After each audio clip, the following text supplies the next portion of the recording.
लॻ सेखाट में हुननि जे रूहानी पेशवा सैयद सबक़तुल्लाह शाह राशिदी पीर पगारी जो शानदार इस्तक़बाल कयो, जंहिंमें हू सेखाट जी जमशेद समूह ऐं ॿियनि समा बिरादरी जे माण्हुनि जी वॾे अंग में शिरकत रही।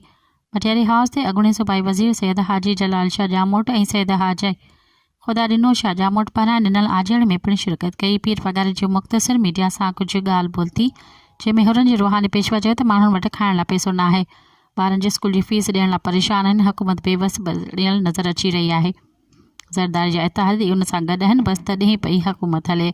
असां पंहिंजा सियासी दौरा करणु शुरू कया आहिनि, बाक़ी हुकूमत इतिहादीन खे त को बि फ़िक्र न आहे अवाम जो त कीअं अवाम खे रिलीफ ॾियारे सघनि था। वधीक वक़्त जो इंतज़ारु कबो। मज़ीद ख़बरनि ऐं तफ़सीलात लाइ विज़िट कयो असांजी वेबसाइट www.awamiNewsHD.com ऐं ॾिसंदा रहो अवामी न्यूज़ HD।